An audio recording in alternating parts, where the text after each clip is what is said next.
And welcome back, everybody. Thank you for joining me again today. We're back again on the Tech Geeks prison server. We're doing, if you haven't been following along, we're doing a review for all the cell blocks, and possibly even the prestige cell blocks, depending on if I play that long. Right now, today, we're going to be checking out cell block B. We're going to look at the shop, what the shop has in it.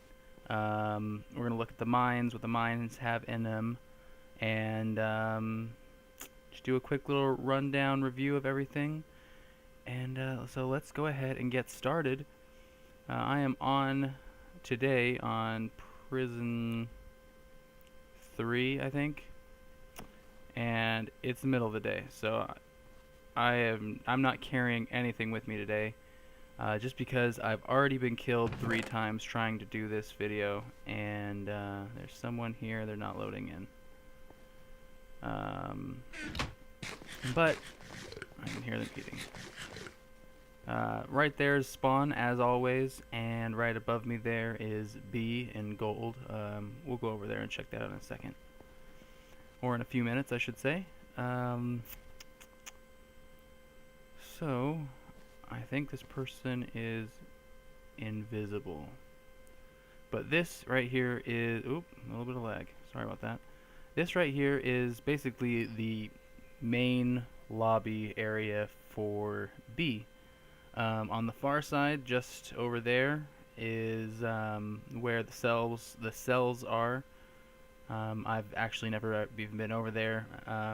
Being someone who's played through D and C, I've learned that no cell blocks are free ever, or no prison cells are free ever. I don't see any point. To the left, we've got the maze to the enchanting table, and the shop. So we'll go over there and check that out right now.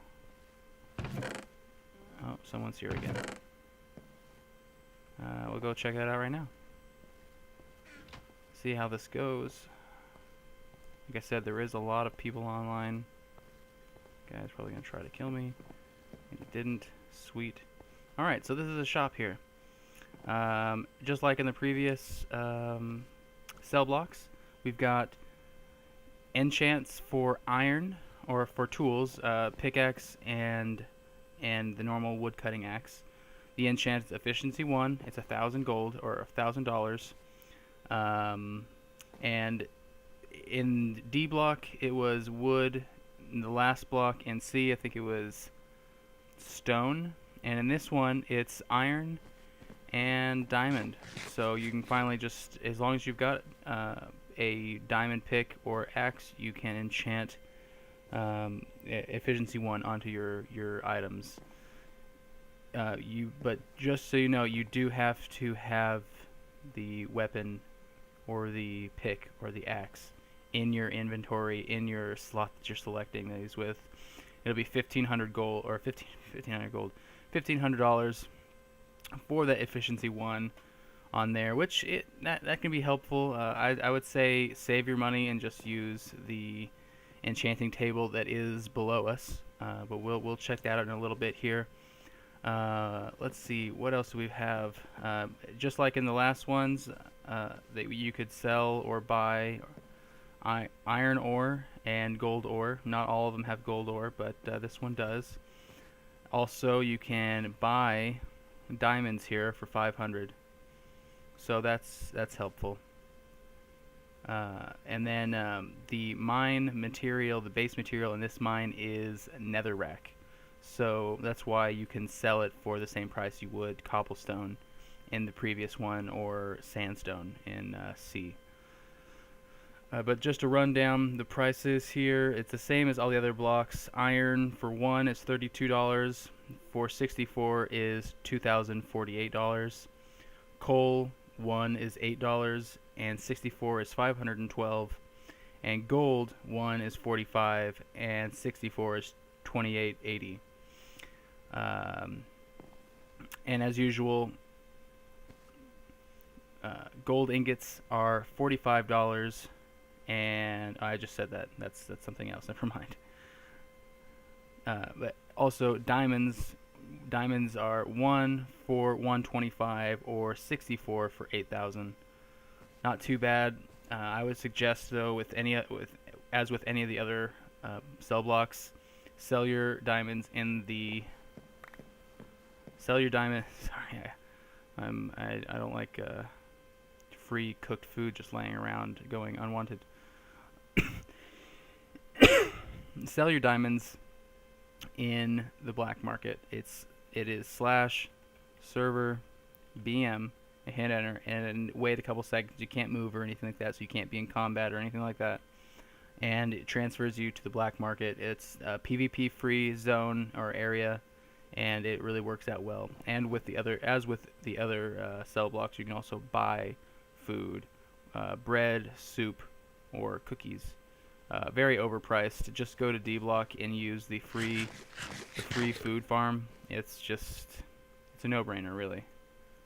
I'll get rid of these. We'll hold on to the food here because I'm going to be running around. If you can see that in the bottom left there, someone just died from combat logging. If you get into combat and you're in combat with someone and you disconnect, you drop all your stuff where you disconnected. They get it all anyways. So just, if you're going to die, just die. It's not going to save your stuff. They're still going to get your crap anyways. So let's go and check out the enchanting area, or where the enchanting area is. That's going to be right over here. Oh, I'm getting a little bit of lag. Right down this area here. And this is the maze for the enchanting area. This is really easy to get through. I'm just going to run through it real fast. I'm not going to... be careful. There are these one wide, 2 deep holes that you can't get out of. Sprinkled through here, so it's worth knowing what you're doing when you're going through. But you go in here, surrounded by books, and you've got enchanting tables everywhere. So you can come in here. I usually choose like this one over here, since that's the main way people come in usually. So I can hit the enchanting table and see if people are coming in the top corners here, and then I can warp out. I usually don't even run back. I just do warp B, and then I stand here for 6 seconds, completely vulnerable, and I'm back at B.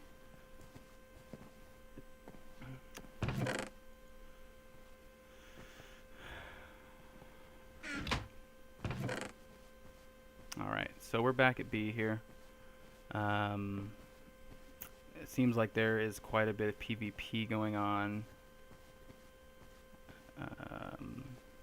down next to the mine, like always. PvP rats are out in full force today. I'm just gonna go ahead and drop some of this food in here because I don't want, if I do die, which I probably will, I don't want them having all this food. Help support their habit. In here is a parkour. I've never done it because I'm absolutely terrible at parkour, so I've never seen a reason. In here is a parkour course. I've never done it before because I'm absolutely terrible at parkour.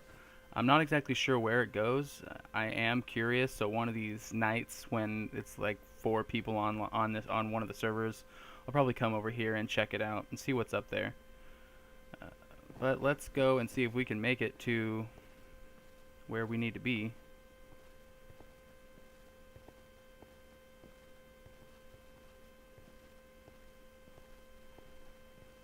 And we made it. So this is B mine. We're gonna take out my really good pick here and a piece of snow, just in case. And I've got some food, so I'll be fine with that. So this is B mine. The base material is netherrack, as you can see. And there's diamonds, gold, iron, and coal here. So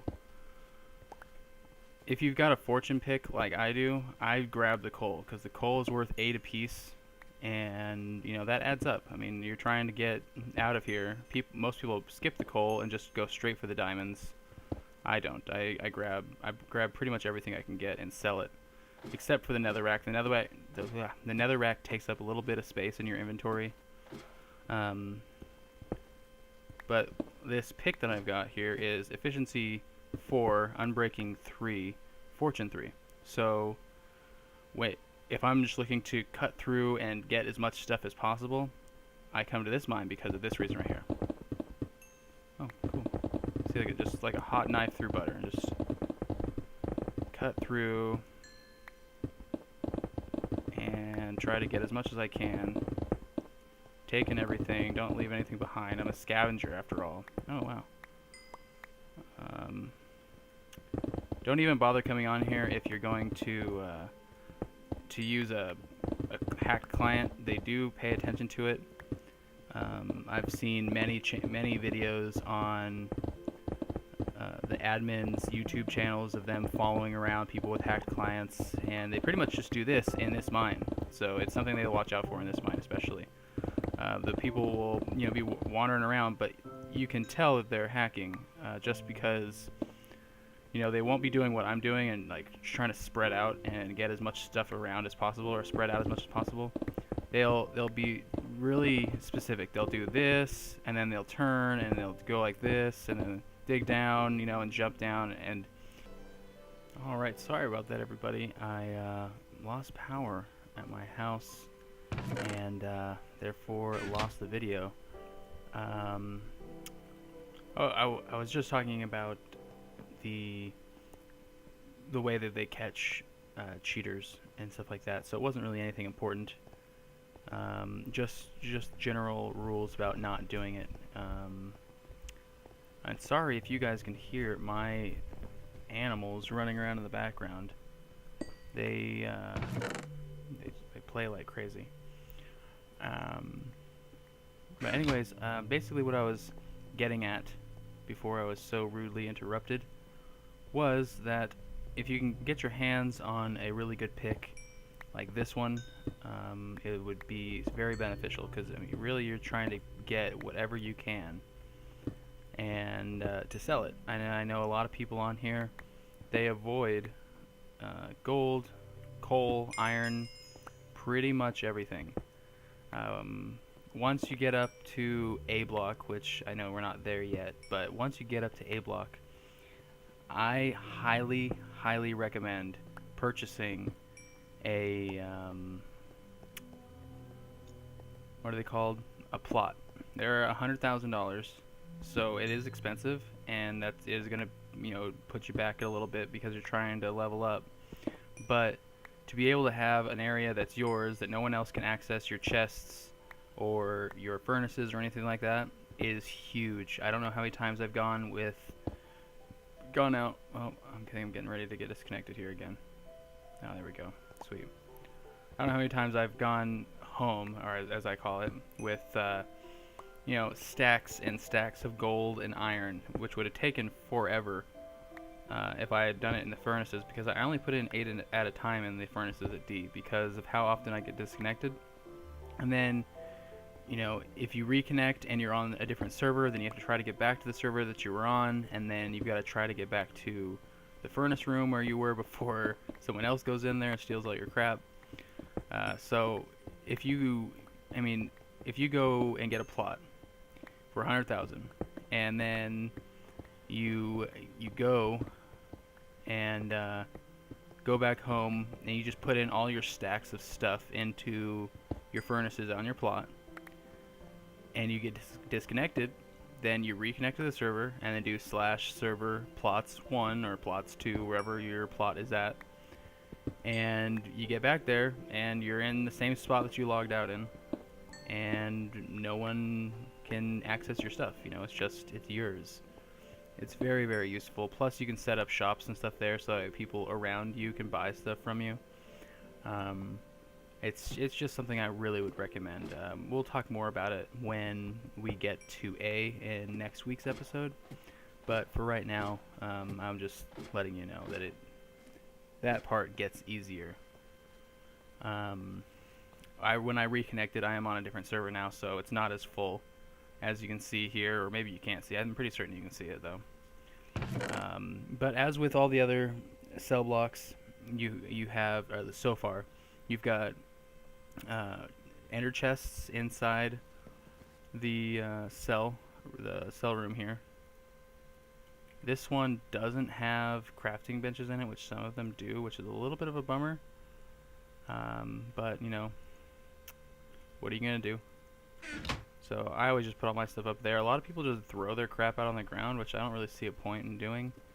But, you know, yet again, people are people, and they just do random crap. The reason why I grabbed snow is because snow repairs picks and shovels. And you can only get it, I think, in like the donor mine, but donors a lot of times will have drop parties and drop snow, so you can pick it up. So if you just mine the snow with a pick or a shovel, it'll repair fully your item. So unbreaking really isn't a big deal as long as you've got snow. And I've got 3 stacks of snow in here, so I mean, I'm never going to run out of snow unless they change it to where, you know, it only works in the donor mine. But yeah, that is B mine. Let's go check out the B wood mine. This is just like a little intersection here. You can actually go down there. There's a stairwell right there that you can go down and check out the mushrooms. You can't pick anything up, so it's kind of pointless. I'm getting really bad lag here. But yeah, here is, it just reset. Here is, sorry, I heard a chest close, and I'm not near any chests, so yeah, I'm lagging big time. Whoa. What's my connection to the server right now? And disconnected. I'll be back with you guys in a second. Alright guys, we are back in B log mine. And I am on another server yet again, so if I was smelting stuff, I would have lost my stuff because I'd have to go back to the hub, which is where they have the portals, the individual portals to the overflow hubs, or the overflow prisons, and that's what I would have had to done. And I probably would have lost all my stuff anyways. So, like I was saying, plots are a good thing. Anyways, in this mine here, you've got birch logs and oak logs. You also have leaves, which I don't think this is the first appearance of leaves. I think in the last one there was leaves, but there was only birch leaves, which means you couldn't get apples or anything from them. This comes in handy when you get to a plot, because you can purchase dirt, since you not to a mine where that has dirt yet. You can purchase dirt and then grow your own trees, which means you've got unlimited wood in a safe area. So basically you just come here and you break all the leaf blocks. You know, sometimes you're lucky, sometimes you're not. I think in the last episode I was lucky, and like the first one I broke, I got a birch sapling. Well, you'll get birch saplings, oak saplings, and sometimes, if you're lucky, an apple. So then you take all that gold that you've been mining, which a lot of people overlook, and you make golden apples. That comes in handy for PvP. You can make normal gold apples with just ingots, or you can make the gold block apples, which I think are called notch apples, which give you, you know, just better resistances and things like that. And those sell for a lot. I've seen them sell anywhere from 20k to, you know, 75k, depending on who's buying. So I mean, those go for a lot, and it's worthwhile to do this and get some saplings here. You know, if you're, oh, did I get one? No, I didn't get one. I thought I saw one. You know, so this run, I wouldn't suggest going. I mean, unless you're here for wood, I wouldn't suggest really going down here and, you know, cutting through and trying to find the saplings and stuff like that. I would just wait for the log mines to reset. They reset every 5 minutes or so, so you're not waiting a very long time in between resets. So, you know, that's that. And then, as usual, they've got the shop for the logs right here. Oak, wood, same prices as all the other place. $2 for logs, 50 cents each for planks. You know, so you can sell your stuff, all your stuff here. But, you know, it's really up to you. Alright, guys, I think to end today's episode with a giant chunk error, there we go. I figured I'd come to my plot, which is if you don't have a plot yet, which we'll go over this in the next video when we cover A. But you can decorate it with whatever you want. So you get these little areas here on these streets, and these are all player built. Some are nicer than others. Some look like the ground, some look retarded. It's just everyone has their own styles, and you can show that here. I tried to go for a shop kind of feel. It's open on all four sides here. I've got chests with stuff in them, and a couple shops for selling things with ridiculous prices that I figured someone might just do for laughs. A little chest here, a repair station. And this is where I come to cook all my stuff. So I have a nether section here which has glowstone and nether rack and nether brick and yada yada yada. And then on the roof here is where I grow my trees. So I had to buy the dirt because I don't have dirt yet. At least not where not yet. Still one more cell block to go, I believe, before I can get dirt legitimately without having to purchase it. But I had a question from somebody. Somebody sent me a message on YouTube the other day asking me when I was going to actually start showing me playing in the cell blocks that I'm currently in. Well, since I didn't start recording when I first started playing on the server, I've still got to go through all of the other cell blocks. So right now we're in B. Next week we'll be looking at A. And then next week after that, which is I'll probably still be where I'm at right now, we'll be in H, which is where I'm at now. So 2 weeks, maybe 3, depending on how much I play and if I level up out of my current cell block. But guys, that's all the time I've had for the day. I hope you enjoyed today's episode. If you did, make sure to give it a thumbs up. It really helps me out. And if you haven't already, please subscribe. More stuff's coming out soon. And I'll see you guys next time.